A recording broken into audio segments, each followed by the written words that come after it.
Voy a orientar esta clase para daros como una estructura básica, puesto que estáis iniciando en la formación, y explicar lo que es el coaching con PNL, o sea, lo que es un abordaje de coaching con PNL, la estructura fundamental y los elementos a tener en cuenta, como para que podáis haceros una idea y tener un esquema básico de cómo es un abordaje de coaching con PNL y cómo hacerlo, ¿no? O sea, tanto con nosotros mismos como con los demás.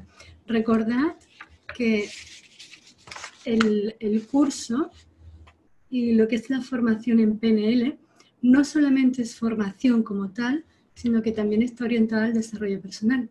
Entonces, dependiendo de para qué lo quiere cada uno, digamos que tendríamos como dos líneas, ¿no? La línea profesional, que sería como para otras personas, para aplicarlo con otras personas, que puede ser en el ámbito del coaching o en el ámbito de la terapia. O sea, con este curso nos quedaríamos quizá un poquito cortos, salvo que ya seamos terapeutas, que ya tengamos una formación o como psicólogos o en cualquier otra terapia y que ya tenemos unas herramientas y una experiencia o una base de trabajo, con lo cual sería muy fácil incorporar estas técnicas en vuestro abordaje. Pero si no, con la PNL podemos trabajar a nivel terapéutico, solo que sí que necesitaríamos una formación más avanzada, como mínimo con el máster, ¿sí? Entonces, sí que es cierto que este curso nos da las bases y el abordaje que se hace resulta muy efectivo a nivel terapéutico. O sea, que realmente se producen cambios profundos más allá de lo que sería un coaching como tal. O sea, el coaching sin más es, pues vamos a ayudarle a una persona o a nosotros mismos a lograr cambios en nuestra vida. Queremos conseguir objetivos, tenemos algún propósito y entonces queremos hacer ese cambio. Con la terapia vamos un poco más allá. O sea, con la terapia vamos a poder resolver a niveles más profundos lo que es la estructura de la personalidad, si hay traumas, si hay fobias, si hay conflictos internos. Esta es la intención, aunque con el coaching también se puede hacer, solo que la diferencia la vais a marcar vosotros y es muy a nivel, yo digo que es muy de marketing, ¿no? Y de cómo me quiero vender o cómo me quiero ofrecer. Para los que os queráis dedicar a esto profesionalmente, si yo quiero venderme como coach o quiero venderme como terapeuta. Entonces la diferencia está en el tipo de clientes que vamos a tener. Ah, ok. Sorry. Vale, ya habéis terminado, perdón. Ok, bien, de todas formas, vamos a hacer entonces igualmente este abordaje, esta sesión donde veamos toda esta estructura.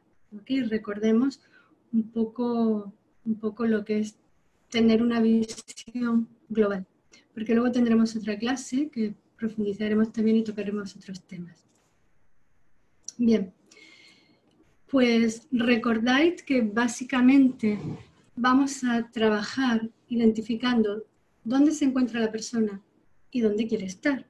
O sea, cuál es su estado presente y cuál es su estado deseado. Muchísimas veces nos vamos a encontrar con personas que obviamente no tienen ni idea de qué les está pasando. Entonces pueden ser, pues, ese tipo de situaciones en las que, ¿y qué te preocupa? ¿O cuál es el problema? Y empieza a darnos cantidad de información, una información muy confusa, muy liada, con muchos temas incluso entremezclados, y que nos lleva a perdernos, ¿no? Es como si de pronto nos encontramos ahí con toda una maraña, o imaginaos como el ovillo de hilo de lana, que está todo enredado, todo el hilo se ha liado, está enredado y tenemos que desenredarlo y tenemos que poner claridad. Nosotros somos la parte objetiva de la persona, del cliente, ¿no? En este caso, pues del coachee o del cliente. Entonces, es nuestra función ser objetivos y poderle ayudar a clarificar en su mente. O sea, muchas veces las personas tienen problemas y no saben cómo resolverlos porque no saben cómo canalizar su pensamiento. Y esto ya creo que lo había entendido, ¿no? Con el curso, el metamodelo del lenguaje, la herramienta fundamental que nos va a ayudar a esto.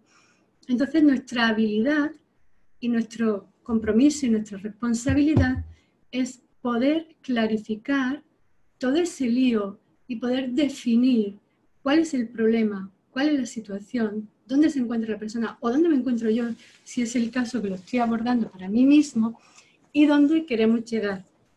O sea, partimos, os lo voy a pintar aquí para que lo veáis gráficamente, partimos de identificar el estado presente y lo vamos a hacer fundamentalmente a través del uso de preguntas de metamodelo, de lenguaje de PNL,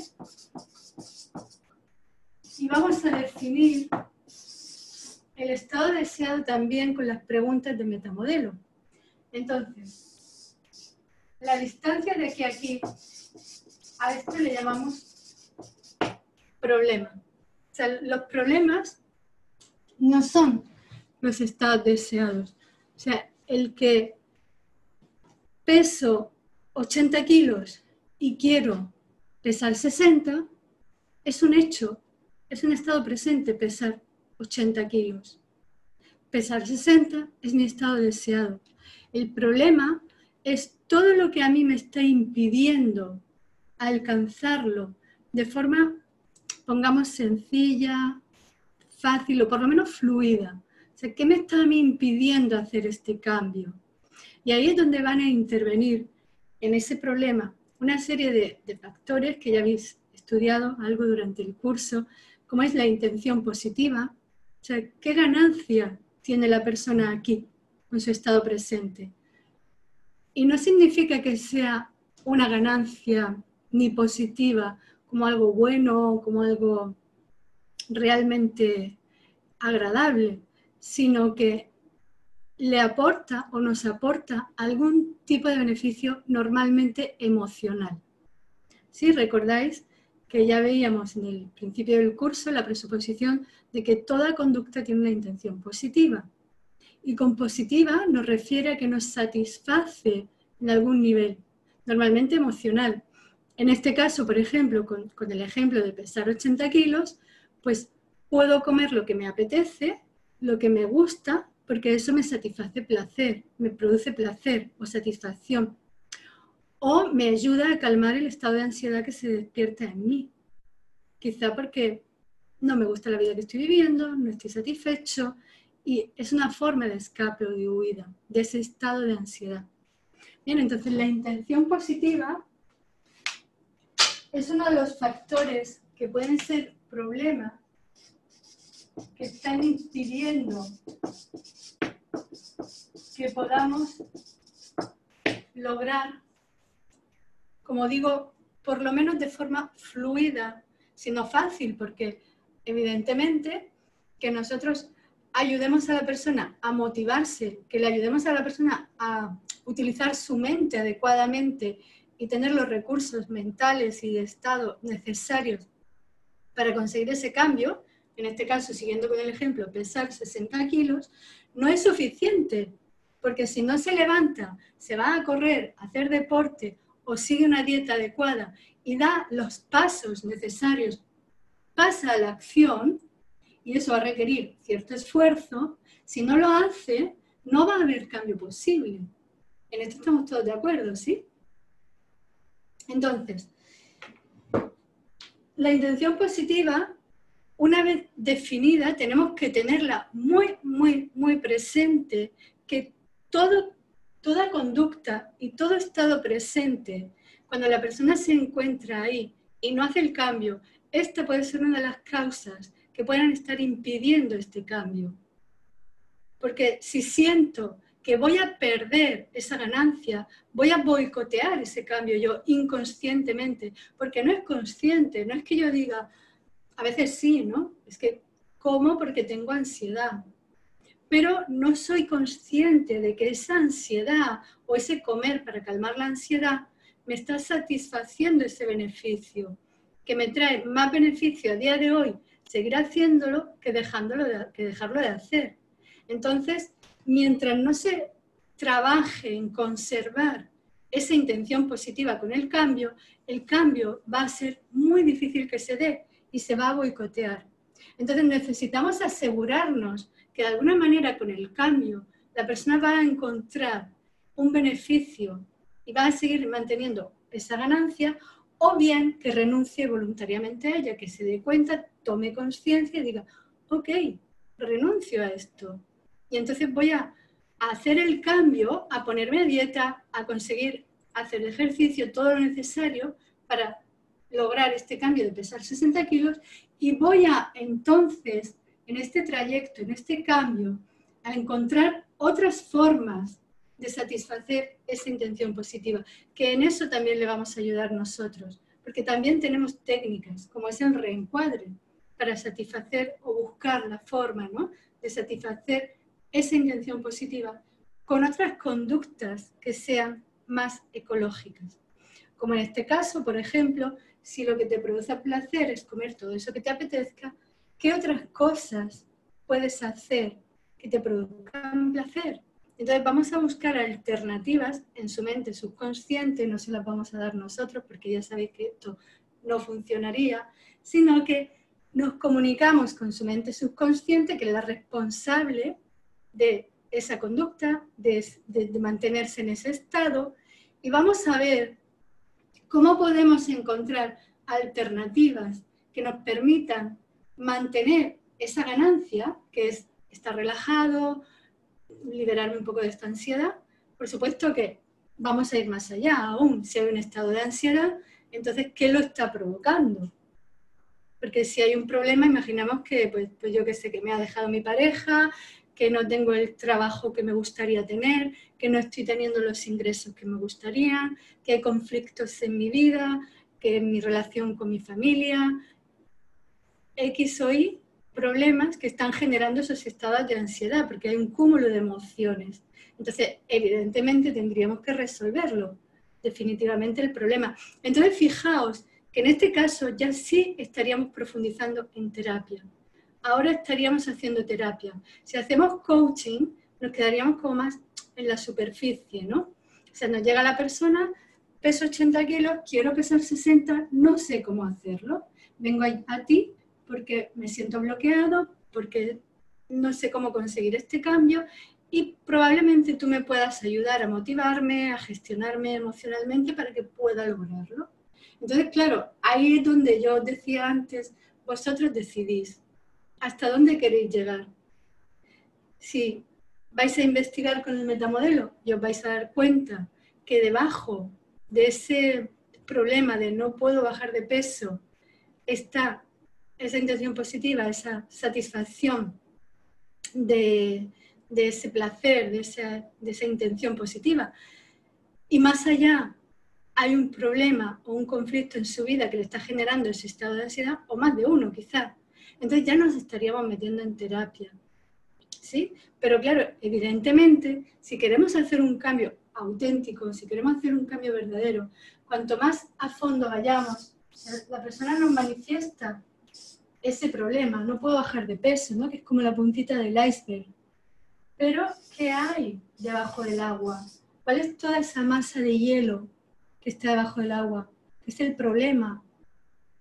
Puede que no haya mucho o puede que no haya tanto, pero dependiendo de lo que haya, entonces, como digo, ahora sí nos meteríamos en identificar esta estructura profunda, que es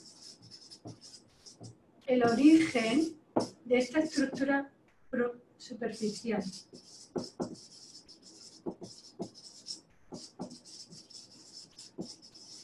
¿Sí? ¿Recordáis cuando estudiamos el metamodelo del lenguaje?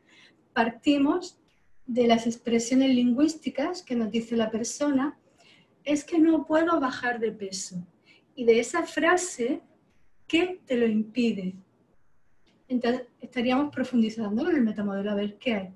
¿Qué me lo impide? Pues que cada vez que me propongo una dieta, pues abandono. ¿Cómo abandonas? Y entonces vamos entrando a ver qué hay ahí. Y vamos a descubrir lo que significa y lo que hay debajo de esa manifestación, ¿no? De esa expresión que nos da la persona y es todo lo que hay en esa situación. ¿Bien? Entonces, puede que nos encontremos también con creencias limitantes. Es que creo que es imposible. O creo que no puedo. ¿Sí? O sea, son dos tipos de creencias básicos que nos podemos encontrar en las personas, ¿no? A nivel de creencias limitantes acerca de la consecución de un cambio, de la consecución de un objetivo, existen dos tipos básicos de creencias limitantes. Las creencias sobre la esperanza o la falta de esperanza, y es en relación a que el objetivo sea posible o no. Cuando creemos que algo es imposible alcanzarlo, entonces vamos a sentir desesperanza. Entonces, yo creo que no es posible, que esto es muy difícil, no se puede hacer. O el otro tipo de creencias son sobre nosotros mismos y nuestras capacidades. O sea, el creo que no puedo, que para mí es imposible. No que sea imposible de forma general, sino que para mí es imposible. No tengo las capacidades, no tengo los recursos. En este caso, la persona experimenta como un sentimiento como de desamparo. O sea, cuando yo creo que no puedo, que yo no tengo los recursos, me siento como desamparado. Es como estar en medio de la calle, con frío, y no tener un hogar, no tener ropa, no tener comida para calentarme. ¿Sí? Entonces sentimos como ese desamparo. Ahora, si yo creo que sí puedo, si yo creo que sí tengo los recursos, en ese caso, entonces me siento amparado. Y amparado por mí mismo, por mí misma, porque ahora sí tengo los recursos. ¿Sí?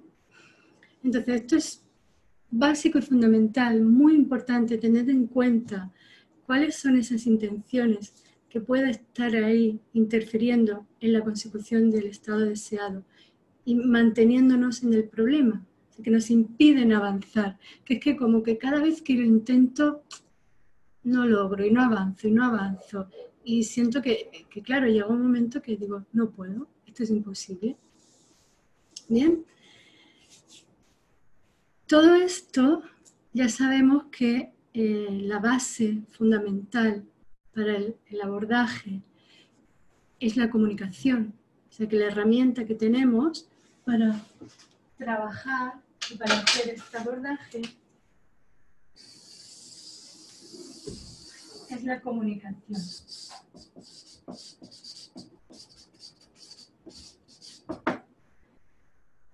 Y como comunicación eficaz, excelente, vamos a disponer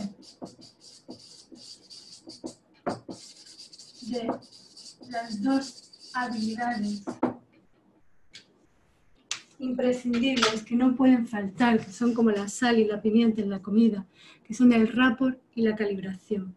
Entonces, lo que realmente va a marcar la diferencia de un profesional a otro, de una persona a otra, a nivel del abordaje, ¿no?, con la PNL, es nuestra habilidad para el manejo de la comunicación, del rapport, de la calibración y el uso del metamodelo. Son las tres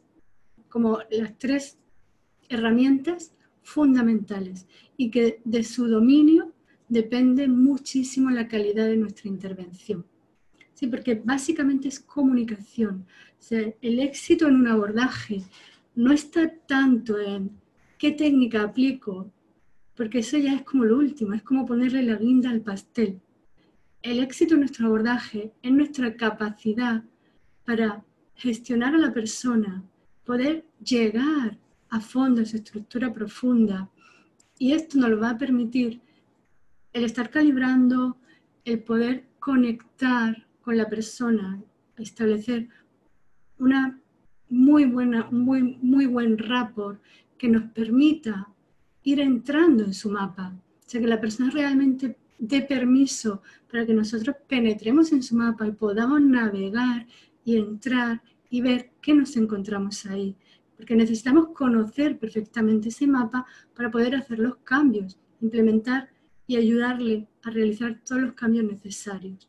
Si la persona está a la defensiva o no nos permite poner ciertas barreras o ciertos límites, no vamos a poder llegar. O sea, es muy importante que la persona sienta confianza, se abra, haya apertura, permita que entremos y se dé el permiso a sí misma como para ser vulnerable y mostrar su mapa, mostrar lo que hay en sí misma. ¿Sí? Esto es muy, muy, muy importante. Bien, os voy a dar 5 minutos, bueno, un espacio el necesario para si tenéis alguna duda, queréis hacer alguna pregunta, comentar algo.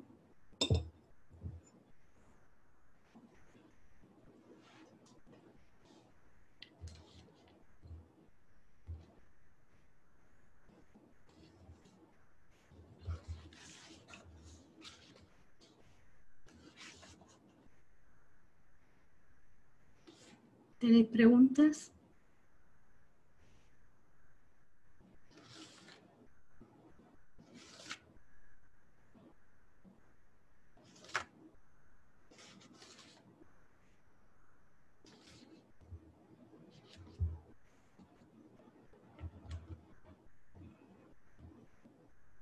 Bien.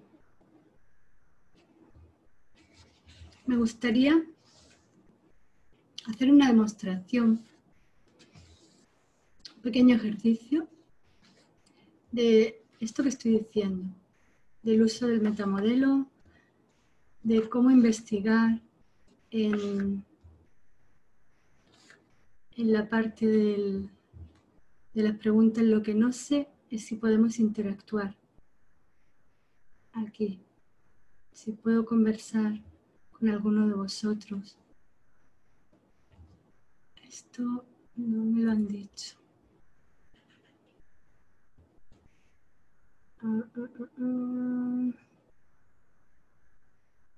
Creo que no.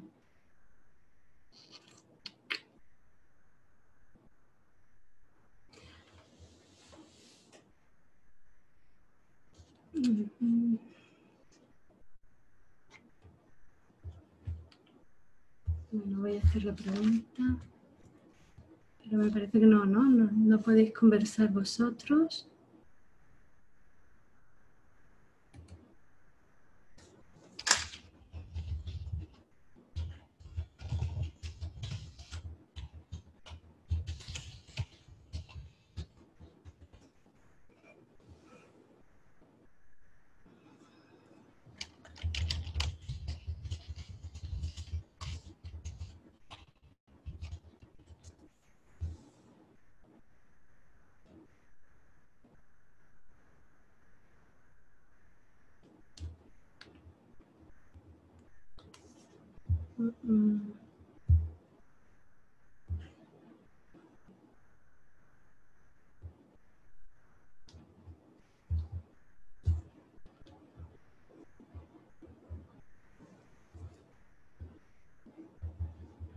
Me estoy preguntando por aquí a ver si me dicen algo.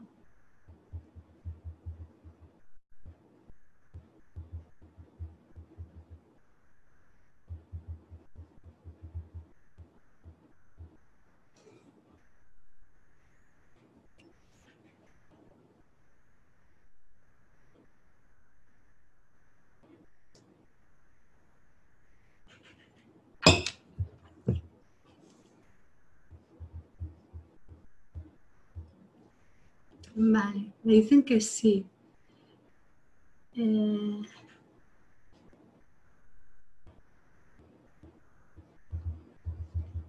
necesitaría hablar.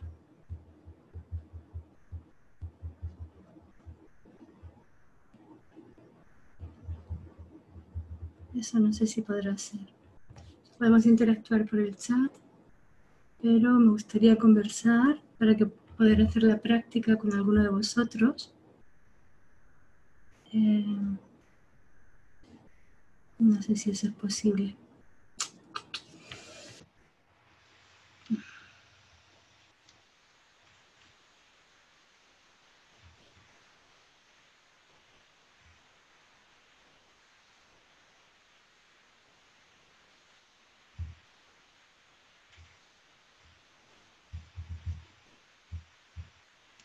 ¿Alguien quiere participar para hacer la práctica? ¿Voluntario? ¿Voluntaria?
Vale. ¿Queréis participar como voluntario en la práctica? ¿Alguno de vosotros?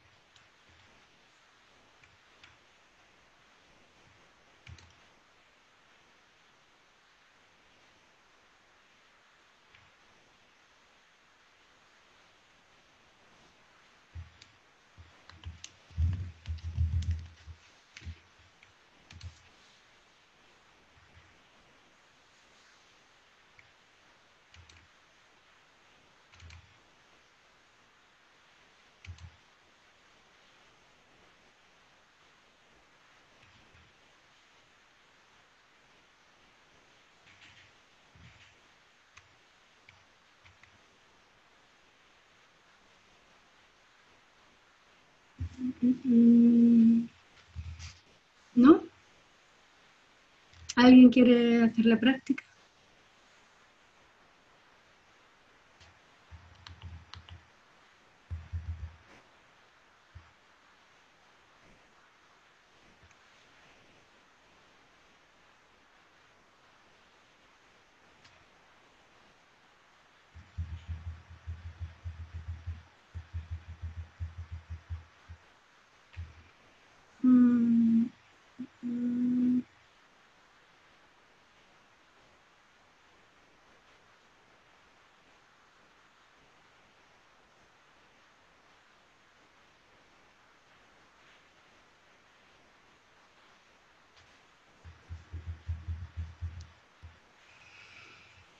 Bueno, no sé si me oís, si podéis activar vuestro vídeo, vuestro audio.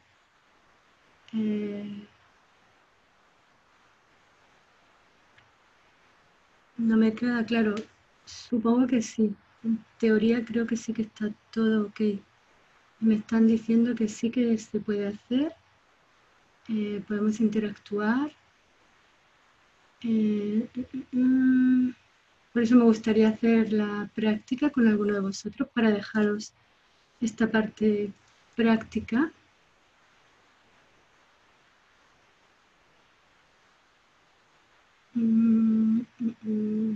Si no, pues sigo explicando.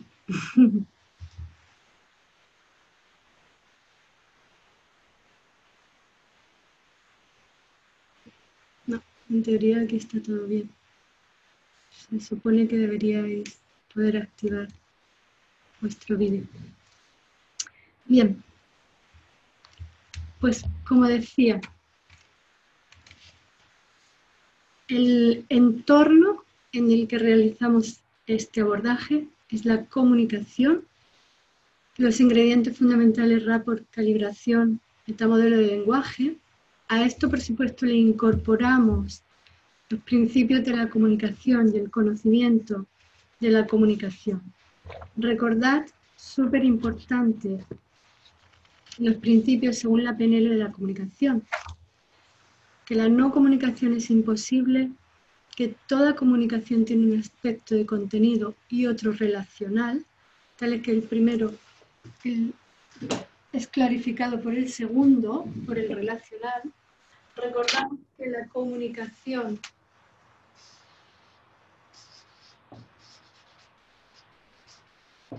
ese aspecto de contenido es ese 7% de las palabras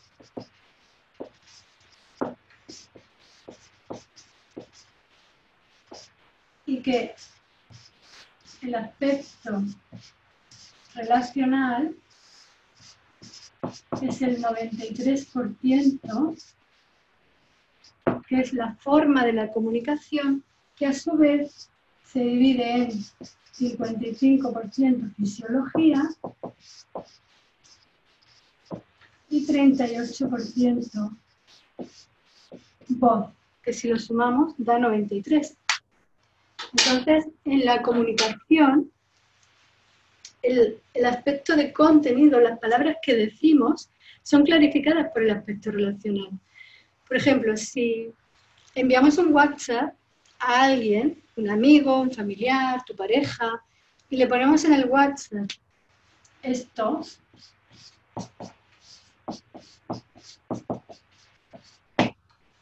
¿cómo va a saber la otra persona que eso es cierto? O sea, ¿cómo clarifica ese mensaje? ¿Vale? Este es el mensaje, estamos usando los mismos códigos porque hablamos la misma lengua, que es el castellano, el español, pero ¿cómo sé yo a nivel de comunicación que eso es cierto o cómo me lo estás diciendo? O sea, ¿qué significa realmente eso para ti y para mí? Entonces, ese mensaje se clarifica por medio del aspecto relacional de la comunicación. El aspecto relacional clarifica al contenido, que es el mensaje. Entonces, no es lo mismo que tener a la persona delante y que te lo diga de voz y con su cuerpo, o tenerla por teléfono hablando. Entonces ahí tendríamos la voz, pero no tendríamos la fisiología.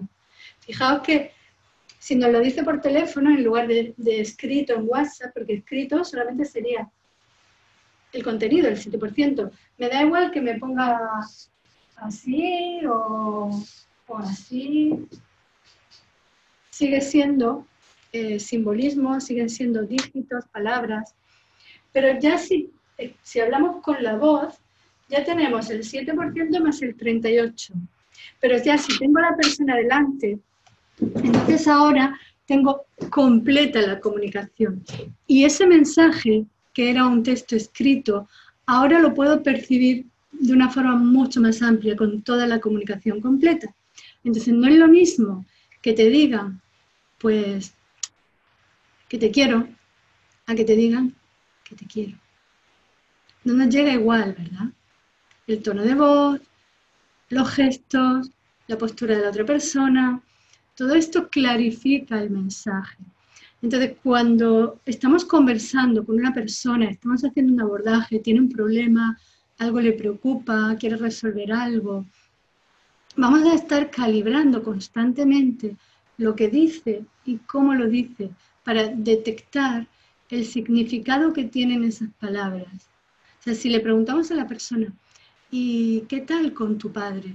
La relación con tu padre o con tu madre o con tu pareja o X o Y, ¿no? Puede ser algo que estemos trabajando. Ah, con mi padre. Genial. Tenemos una relación pues muy bien, muy normal. O sea, mi padre y yo nos vemos con frecuencia y compartimos. Yo voy a verles a casa y tal, muy bien. ¿Sí? ¿Por qué? No sé. ¿Por qué me preguntas? Entonces uno dice, no, esto me chirría un poco. Muy diferente de que le digas, ¿qué tal la relación con tu padre? Guau, con mi padre, genial. No sé, tenemos una relación muy buena, la verdad. Siempre cuando nos vemos conversamos mucho, nos compartimos, ¿no? Además es un hombre encantador y la verdad que qué suerte de tener a mi padre.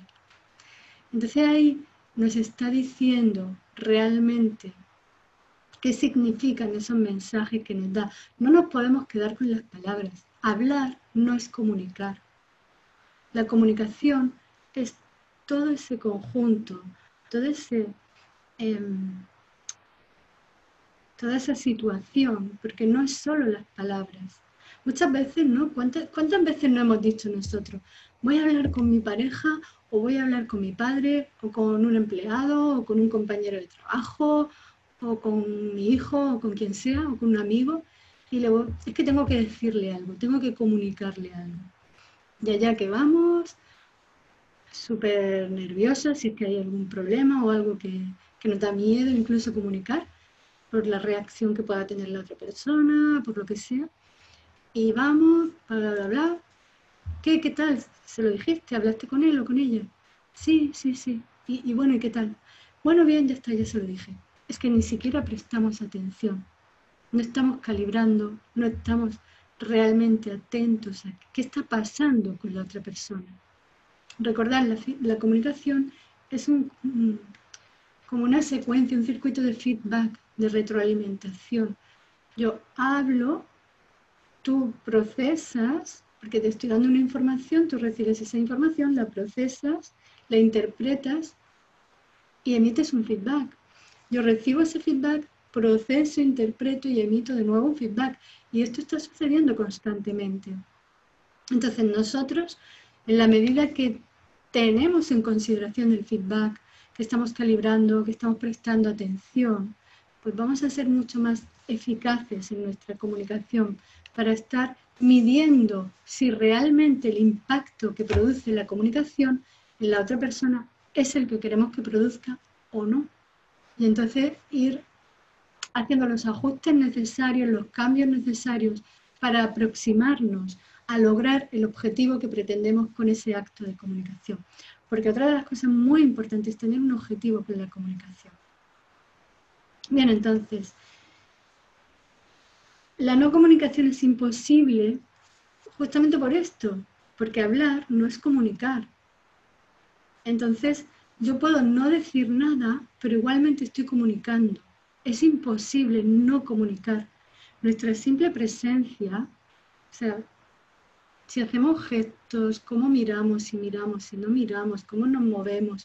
O sea, ahora mismo entraría una persona en esta habitación sin decir nada y solamente por cómo se mueve, por su actitud, por su comunicación no verbal, por su fisiología, porque si no oímos su voz ni dice palabras, tenemos la fisiología, que es el 55%.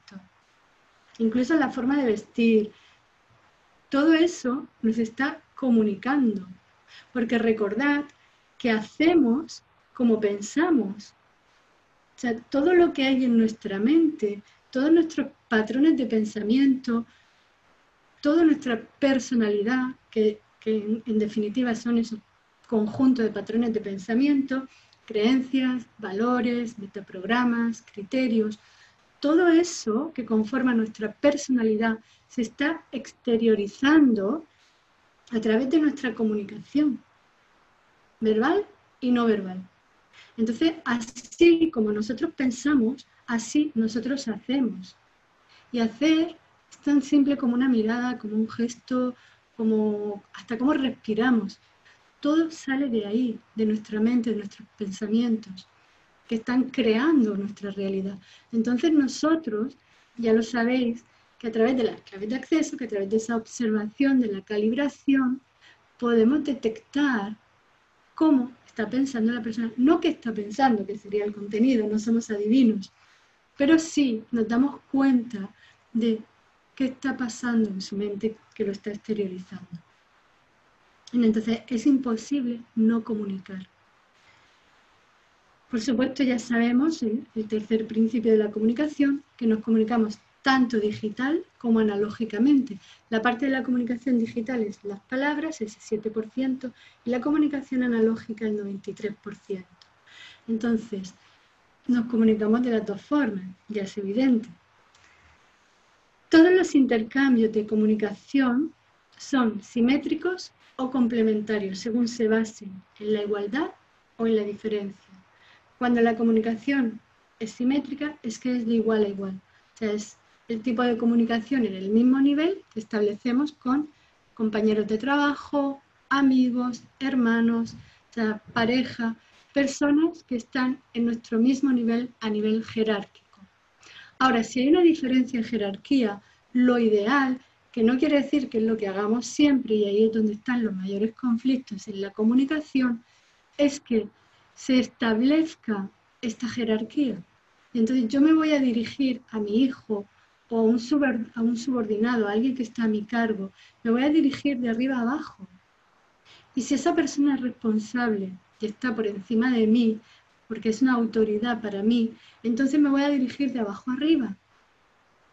Pero si no lo hacemos así, y esto sucede muchas veces, ahí es donde vienen las confusiones, las tensiones y los malentendidos y los conflictos en este sentido en la comunicación. Y luego hay otro principio, el quinto principio de la comunicación, nos dice que la naturaleza de una relación depende de la gradación que los participantes en esa relación hacen de la comunicación, o sea, de las secuencias de la comunicación. Es decir, ¿cómo interpretamos la comunicación? ¿Cómo interpretamos lo que acontece? Esto hace que la relación tenga una forma, un carácter u otro. Si yo interpreto tus mensajes como, por ejemplo, que te has enfadado conmigo, que ya no me quieres, o que ya no te gusto, o que no estás de acuerdo, entonces esto va a generar en mí una tensión manifiesta que va a influir en la relación. Y la relación va a ser esa relación en función a cómo interpretamos la comunicación, a cómo cada uno de nosotros procesa, gradúa, interpreta lo que está aconteciendo en la comunicación, los mensajes y las secuencias de comunicación que acontecen. Entonces esto va a hacer pues, que la relación sea armónica, fluida, o que la relación sea más tensa, más difícil, más complicada, en función a ello, a cómo lo procesamos. Recordad que constantemente estamos procesando lo que sucede a nuestro alrededor. O sea, recibimos la información del medio que nos rodea, la filtramos, la procesamos en nuestra mente y de ese procesamiento hacemos como una deducción, porque lo hacemos inconscientemente, es como funciona nuestra mente, para entender, darle un sentido, un significado a lo que está aconteciendo. Y entonces desde ahí nos relacionamos. Vamos a hacer un repaso de esto porque es súper importante. O sea, la comunicación, como digo, es la base y es la herramienta fundamental de lo que es el abordaje, y la comprensión de esto que voy a explicar ahora y el tenerlo presente es muy importante porque es cómo funciona nuestra mente, cómo estamos haciendo constantemente y cómo acontece en nosotros. Porque además lo hacemos, ahora mismo estoy explicando y estáis recibiendo vosotros toda esta información. O sea, la información que os rodea, digamos,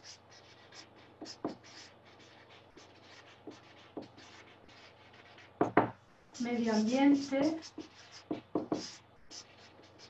que es la información sensorial, lo que se puede ver, oír, sentir, incluso oler y saborear. Toda esa información que estáis recibiendo a través de vuestros sentidos, la recibimos porque nuestros sentidos son nuestros canales, como que nos conectan, ¿no?, con el exterior y con el mundo. Está aconteciendo, pero no toda esta información penetra en nosotros. De entrada, nuestros sentidos, nuestros órganos de percepción, ya en el plano más físico, están limitados.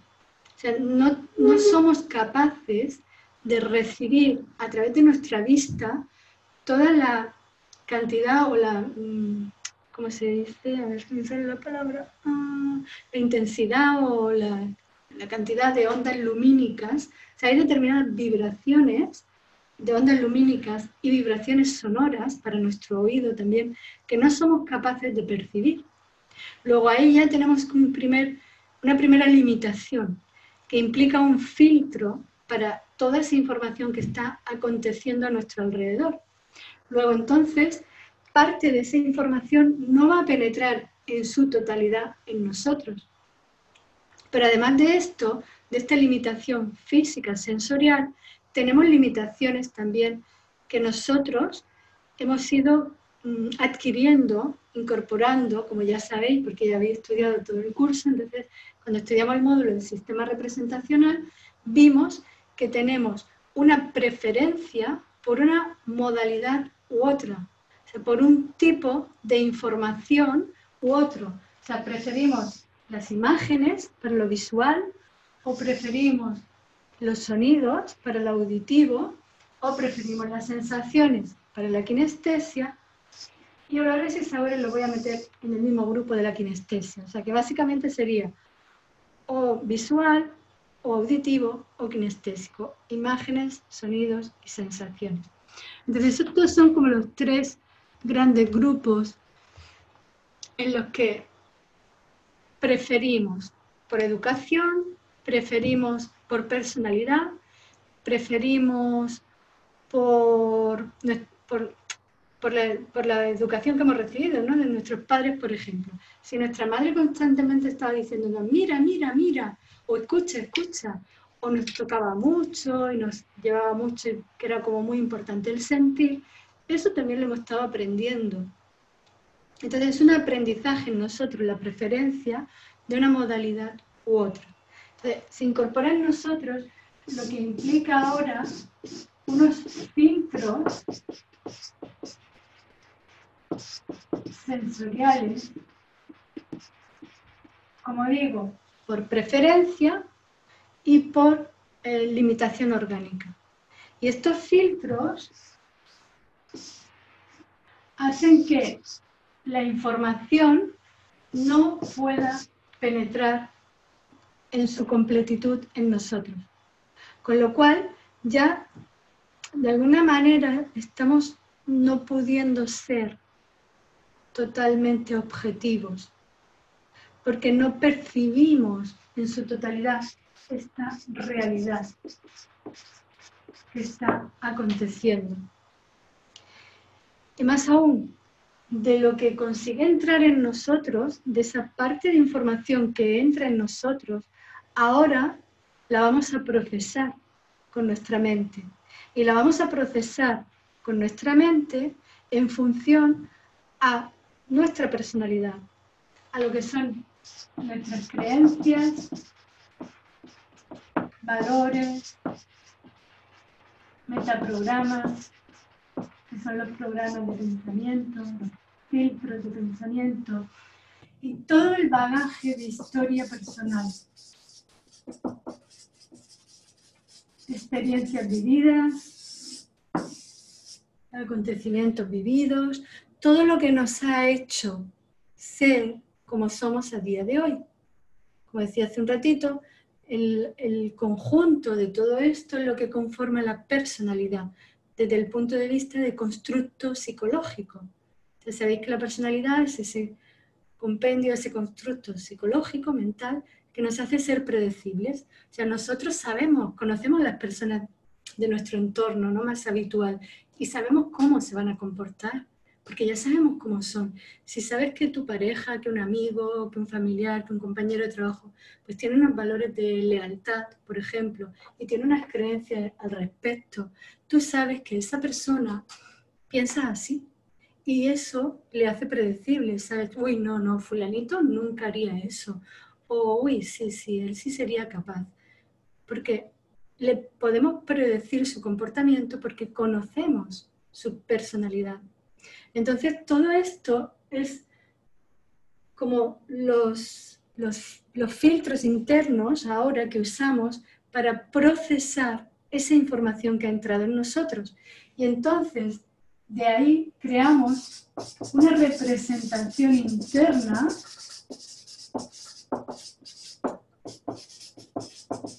que puede estar compuesta por una imagen, por sonidos, por sensaciones, y que hacemos esto, creamos esta representación interna para darle significado a esto que está aconteciendo. O sea, es como que interpretamos, esto significa esto, que yo he deducido. Entonces hay una búsqueda interna transderivacional en nuestra mente subconsciente, en nuestro bagaje de archivos, de recuerdos, de experiencias vividas, como diciendo, esto lo hacemos inconscientemente. Y además muy rápido todo este proceso. Pero decimos, esto se parece a aquello que viví o que sucedió, o esto es diferente de... O sea, hay como esa comparación, esa búsqueda interna de información en nosotros comparamos y de esta forma entender, o sea, lo que tratamos es de entender esa realidad que está aconteciendo, creándonos nosotros en nuestra mente esa representación interna. Ahí detonan en nosotros emociones, estados internos, a partir de lo cual interactuamos con el entorno. Y aquí es donde damos el feedback, la retroalimentación. ¿Qué puede ser esta conducta?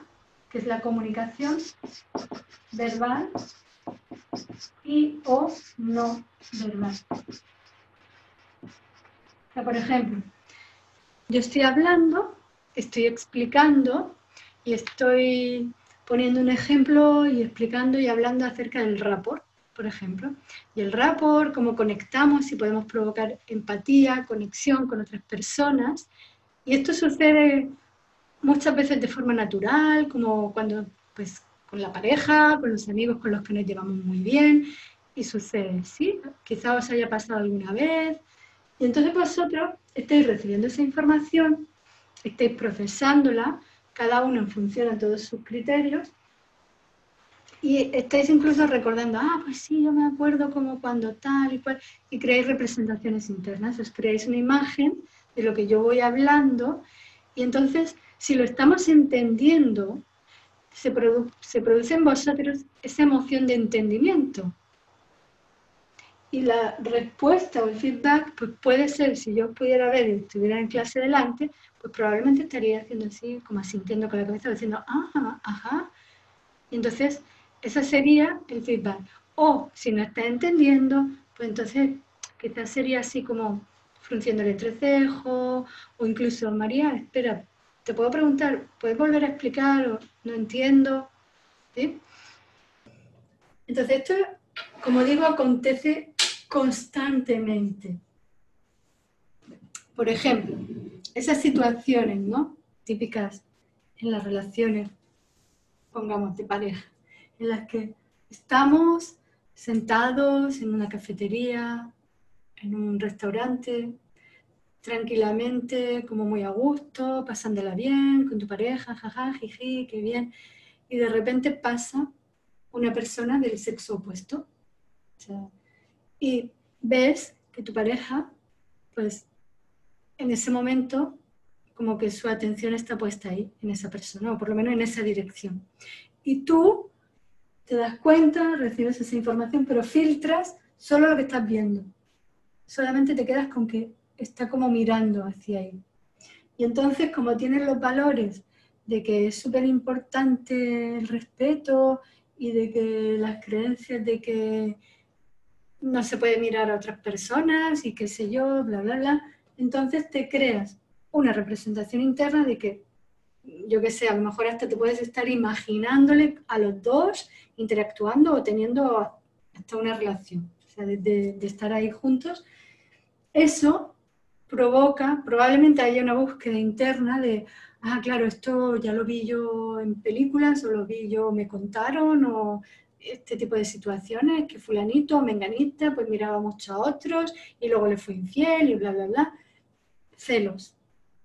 Detona en nosotros esa inseguridad, ese estado de celos, y automáticamente, a lo mejor no dices nada, pero ya es como... Y de repente tu pareja, bueno, no sé, ¿te pasa algo? De pronto está muy serio. ¿Yo? ¿No? ¿A mí? ¿Por qué? ¿Debería pasarme? tengo motivo, me pasa algo, ¿por qué? Y entonces ya la otra persona recibe este feedback, esta comunicación, hace también su proceso y fijaos cómo va a interpretar cualquier cosa y a partir de ahí esta relación se torna pues en una relación de que estaba siendo como muy agradable, muy armoniosa, armónica, de amor, se torna ahora en una relación tensa, complicada. ¿Veis cómo el quinto principio de la comunicación? O sea, en función a cómo interpretamos los hechos y la comunicación, eso define el estilo y el tipo de relación que estamos teniendo con la otra persona. Bien, entonces, quería aprovechar también para explicaros todo esto, porque es tan importante que así es como funcionamos y así es como funciona nuestra mente constantemente. Entonces aquí tenemos las 3 fases de lo que es como en nuestra mente, ¿no? Como por dónde transita y cómo transita la información, que es la fase input, que es la entrada de la información, cuando la información entra en nosotros a través de nuestros sentidos. La fase process y el output, que es el feedback. Salida. Bien, tenemos input, process y output. Y son las 3 fases en las que nosotros, como programadores neurolingüistas y como operadores e interventores en los procesos humanos y en las estructuras subjetivas de las personas, podemos intervenir, tanto en otros como en nosotros mismos. Si yo quiero cambiar algo en mí, voy a observarme, voy a darme cuenta en cada una de esas fases.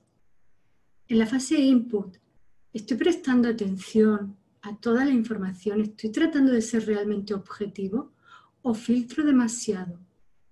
Si me domina demasiado una de las modalidades, esto va en detrimento de la objetividad y de toda esa realidad. Porque cuanto más filtro, menos información recibo y menos objetivo puedo ser. Mi mapa de la realidad va a ser mucho más restringido. Y cuanto más restringido es, menos puedo conocer realmente la realidad, porque la estoy filtrando mucho. Entonces, voy a ampliar, a permitirme abrir mis canales de percepción para acercarme a esa realidad. ¿Recordáis? Otra de las presuposiciones al principio del curso, no hay un sustituto para los canales de percepción abiertos y limpios. O sea, si nuestros canales de percepción están abiertos y limpios, yo puedo recibir toda esa información y ser lo más objetivo posible. Cuanto más restringidos, más limitados, más voy a subjetivar. Luego, a continuación, proceso. Y ahí está también la clave, porque vamos a ver qué creencias tenemos, si tenemos creencias que nos limitan, si nuestros valores son como muy escasos o rígidos, o hay valores que puedan estar en conflicto incluso, porque igual, pues sí, tengo un valor de lealtad, de respeto, pero luego tengo un valor de diversión, sexo, rock and roll, y entonces hay un conflicto en mí que ni yo mismo me lo puedo reordenar. O si tenemos metaprogramas deficientes, si tenemos que estamos como muy fijos en unas salidas que no somos capaces de usar otras, y esto nos hace estar más limitados. En la medida que tengamos como más restricciones, que tengamos como más limitaciones o más fijos en una u otra de los patrones de pensamiento de los programas, vamos a ser más inflexibles y más limitados. O sea, la flexibilidad de conducta y la flexibilidad de pensamiento consiste en tener opciones. O sea, es más flexible que más opciones tiene, ¿no? O sea, es puro sentido común. Si yo solamente sé hacer las cosas de esta manera, pues no me pidan más, porque es que no tengo, no soy capaz de manejar otras opciones. Ahora, si yo puedo hacer las cosas de esta manera, de esta o de esta, y puedo seleccionar y adaptarme según convenga, según el momento, el lugar y las personas, entonces voy a ser más flexible. O sea, evidentemente la flexibilidad es poder adaptarnos, ¿no? Es como ser moldeable. Entonces, para eso tengo que tener muchas formas, no tener un único estilo de pensamiento. Entonces, en esta fase de proceso es donde básicamente vamos a hacer el abordaje principal, porque si cambiamos aquí, estamos cambiando como la estructura de la personalidad. Si vamos a identificar los patrones, estrategias, creencias, valores, metaprogramas, las experiencias vividas, si la persona ha vivido una experiencia traumática, si la persona ha tenido situaciones que le han condicionado, que le han hecho incorporar esas creencias limitantes y ser y actuar como lo hace en el presente. Entonces ahí ya estamos modificando de raíz, o sea, ahí ya estamos cambiando el software, todo el sistema operativo, y eso hace que al procesar, esos procesos ya van a ser diferentes. Los resultados del proceso ya no van a ser los mismos.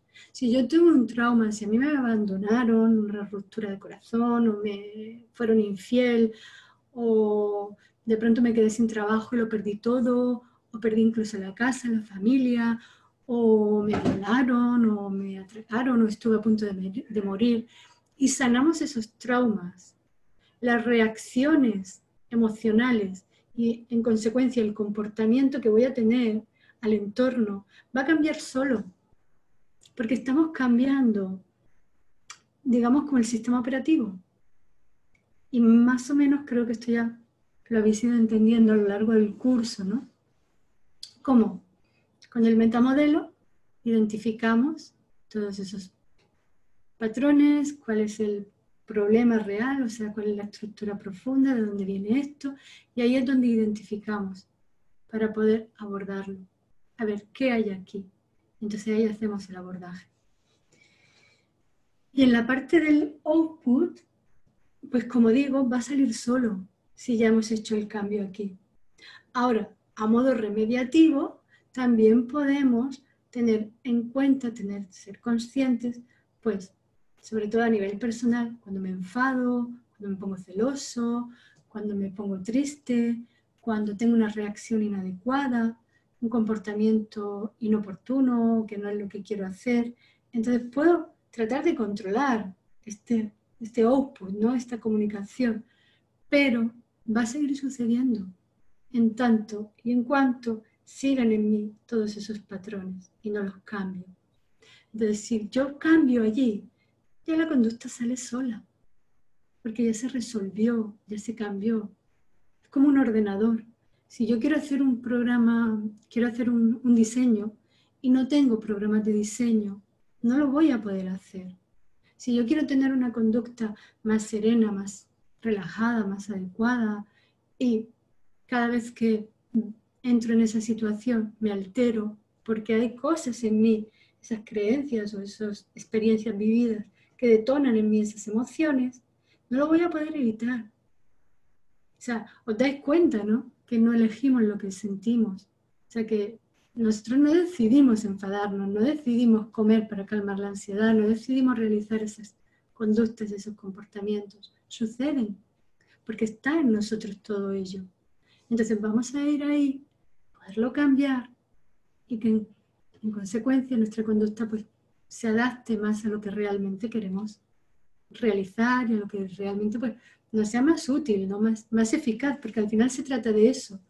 Recordad, no hay mapas buenos, no hay mapas malos. Este es el mapa que tienes a día de hoy.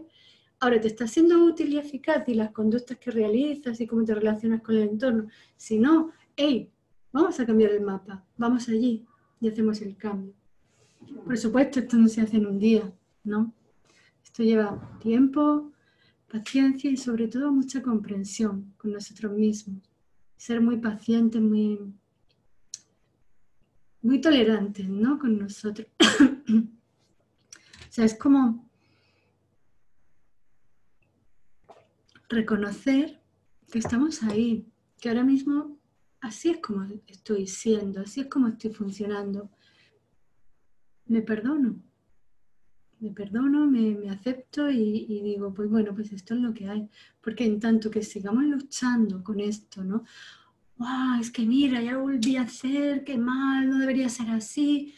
Ahí lo único que hacemos es meter más lucha en nuestro interior, más presión, que nos lleva a bloquearnos más.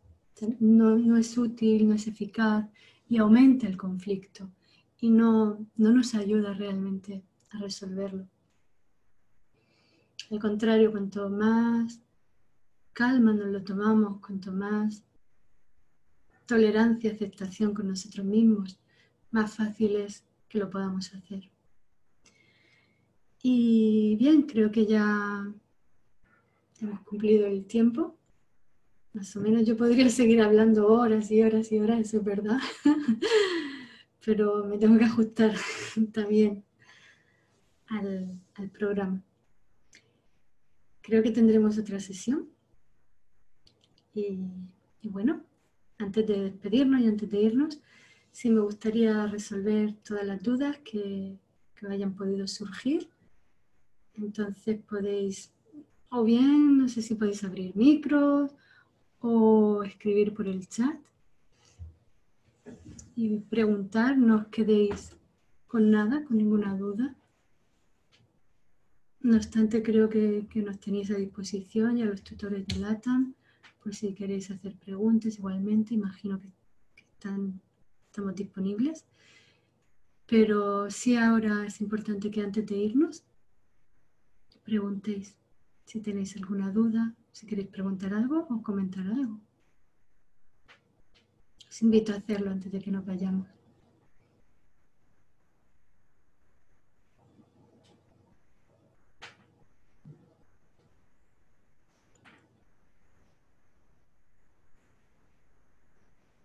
De una vez formulen sus preguntas o callen para siempre.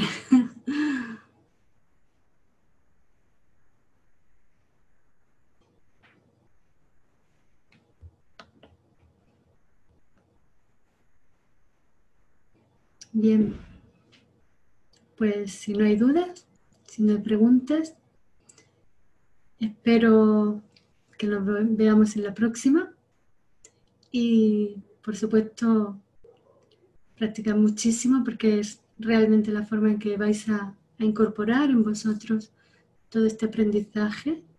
O sea, recordad que las estrategias y la PNL es una macroestrategia, son macropops con muchas estrategias.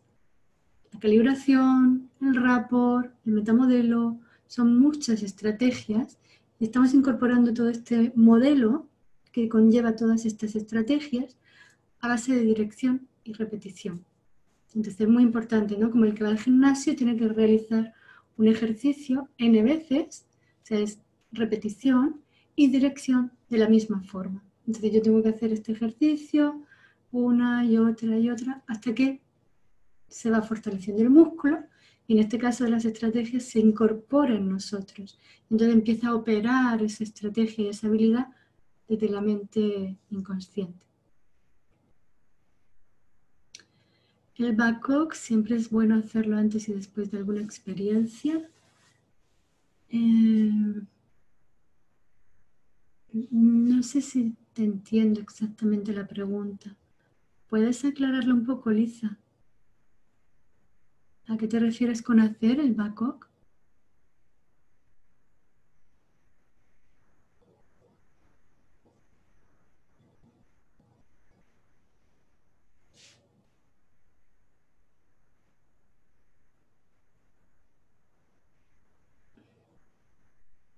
Entiendo que durante las experiencias, ahora mismo que estamos viviendo esta situación, o imaginemos que estamos paseando por la playa, que estamos conversando con otra persona. el objetivo de hacer el Babcock, cuando dices hacer el Babcock, ¿te refieres al calibraje? O sea, porque el Babcock sería visual, auditivo, kinestésico, olfativo, gustativo. Son nuestros sentidos, nuestras modalidades sensoriales. Y la clave es, 1, que estén presentes, abiertas y limpias. O sea, que estemos enterándonos de lo que sucede a nuestro alrededor. Viendo, oyendo, sintiendo, incluso oliendo y saboreando. O sea, que nuestros canales de percepción estén funcionando en el mejor estado posible. Para eso nos va a ayudar el anclaje, autoanclaje de canales externos. No sé si lo recordáis, pero es fundamental, es súper importante porque ese anclaje nos coloca en un estado de atención plena. Atención total, al aquí y a la hora. Sería un poco como una especie de mindfulness, o sea, de poder estar presentes, enterándonos. Entonces, lo bueno de este anclaje, de estar con nuestros canales abiertos y limpios hacia afuera, es que nos hace, o sea, uno de los efectos que tiene es parar el diálogo interno. O sea, cuando hay un exceso de conversación con nosotros mismos, el canalizar toda nuestra atención hacia afuera, a ver, oír, sentir, oler y gustar, corta con el exceso de diálogo interno, con esos patrones o esas estrategias donde hay ese exceso de diálogo interno. Entonces es una estrategia eficaz para vivir la vida, es vivirla en Babcock, o sea, en estar presentes, viendo, oyendo, sintiendo, oliendo, gustando, para todo, para estar presentes. Eso es estar presente aquí y ahora. Entonces, por supuestísimo, en una sesión donde vamos a intervenir con otra persona, donde la comunicación es fundamental, donde la calibración es imprescindible, pues este anclaje o esta atención plena hacia afuera es súper, súper, súper necesario. Entonces, no sé si te estoy respondiendo, Lisa, si más o menos iría por ahí.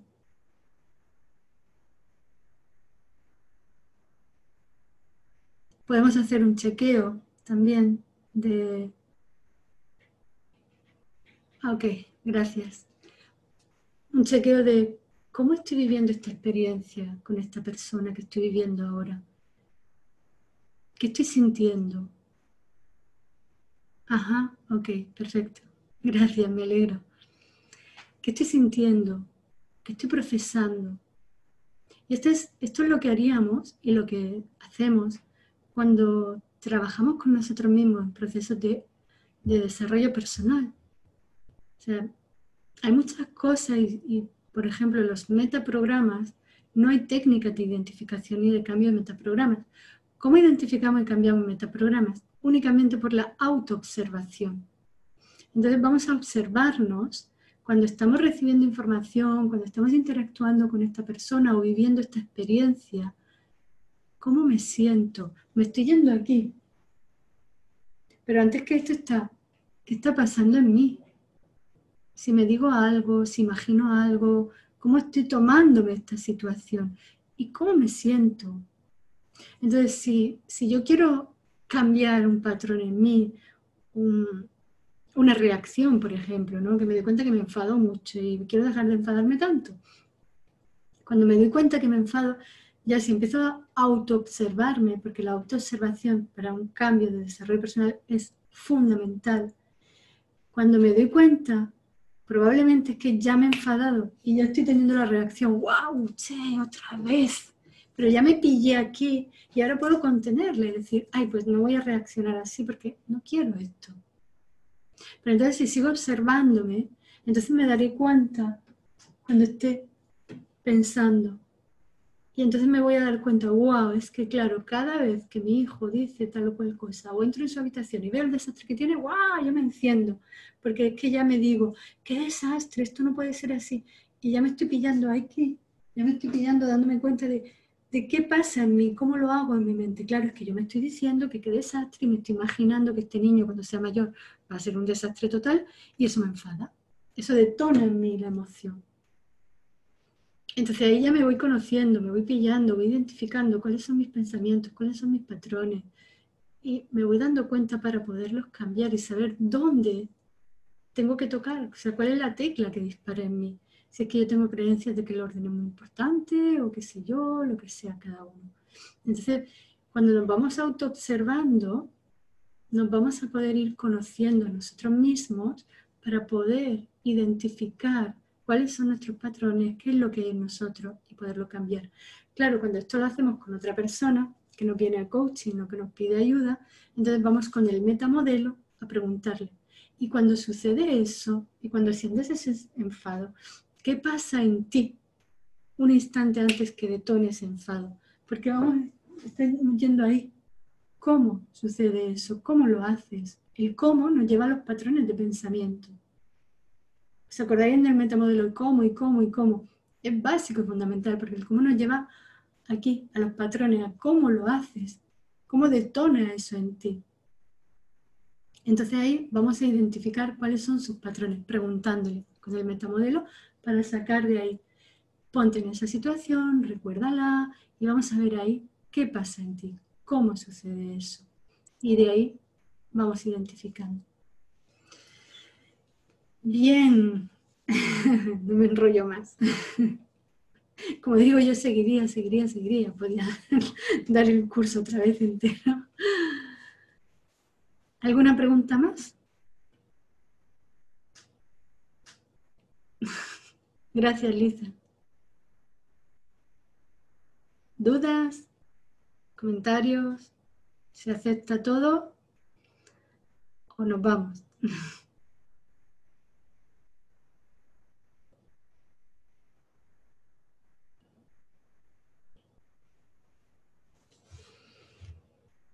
Bien, pues sí, es que yo creo que tengo que cortar ya. Teníamos como una hora. Nos veremos en la próxima, espero. Y gracias por vuestra participación. Muchas gracias, encantada de conoceros más o menos por aquí virtualmente. Y un placer. Muchas gracias y hasta la próxima. Gracias.